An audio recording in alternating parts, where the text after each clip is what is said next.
So I have this term called a doctrinaire, which is a doctrinaire twisty puzzle. Is a twisty puzzle that is very much a puzzle, like unambiguously, clearly, everyone agrees it's a twisty puzzle. So obviously, the Rubik's Cube is a doctrinaire twisty puzzle.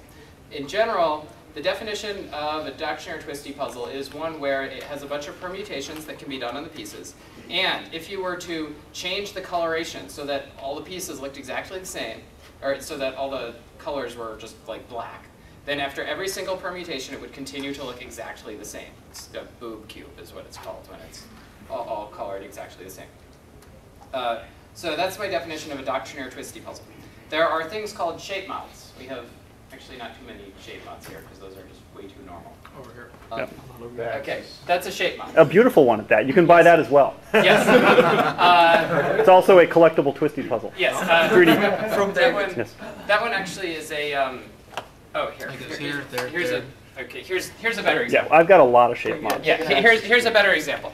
This thing looks pretty crazy. Okay, you can turn it like that, and then you can turn it like this, and it gets pretty wild pretty fast. This is, however, on some deep level, not really all that crazy. It looks crazy. However, if you just kind of shave the pieces down, if you shave down the faces properly, build them up, round it, you can make it look like a Rubik's Cube, and then it's just normal. So a shape mod is something where you can change the shapes of the pieces, and you have a doctrinaire puzzle. Then there are things called bandage puzzles, which, do we have any bandage puzzles here? I didn't bring any. Yeah, okay. Well, there are bandage puzzles, which are puzzles where the pieces are kind of glued together. And those make, generally speaking, very, very difficult modifications. But they're also not all that extraordinarily weird. So the way I define a bandage puzzle is if there's a puzzle where you can cut the pieces into smaller pieces in the right way and it becomes a doctrinaire twisty puzzle, that is a bandage puzzle. There are questions of, what if you have things that stick out and block each other that way? Is that bandaging or something sort of closely related? And what about like sliding things with gaps where things can kind of rotate through some of the slides, blah, blah, blah. I'm not going to get into that. So, however, the interesting thing about bandaging is a much more deeply weird and disturbing thing than simple bandaging is. Jumbling. Jumbling. Yeah, What did I say? Bandage is Okay, I said bandage twice. Jumbling is a much, much stranger thing. Because what happens is if you start, oh, we don't have something that's been repeatedly cut. But if you were to start, if you were to take something like this and go, okay, well, we'll just turn it this way. And so now it has the ability to turn on this face here. But not the ability to turn on, well, this other face here that it can't turn on. So we're just going to start cutting it into pieces, right? Just cut the pieces that we have into other pieces until it's a closed group again. And you can always do the same motions from anywhere. It turns out if you start doing this, you never stop cutting. Every time you cut more, it makes new axes, and you just keep chop it up, and the thing turns into a pile of dust very rapidly.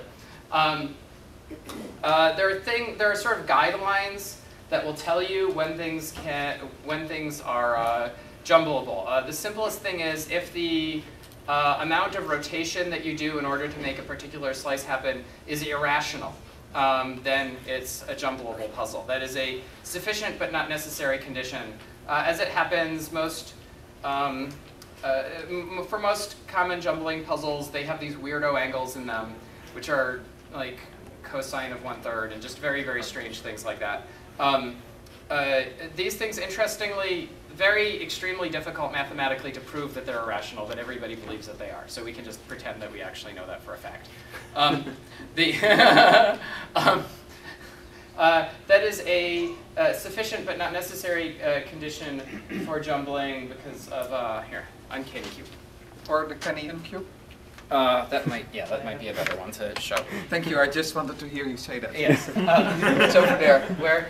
Kenny and Bridger. Oh, okay. Okay. This is the canny uncube. Am I nasty? All right. So this is what happens if you take a Rubik's Cube and you do some sort of demented surgery on it. You cut off 2 of its arms and add a new arm halfway between where the other 2 arms are. So it's kind of one of these things. And in this one, the rotations are actually pretty reasonable because the top, instead of 90-degree turns, has some places where it can do a 45-degree turn, or that would be 135 there that I just did. But it can do a 45-degree turn, and then something else can rotate.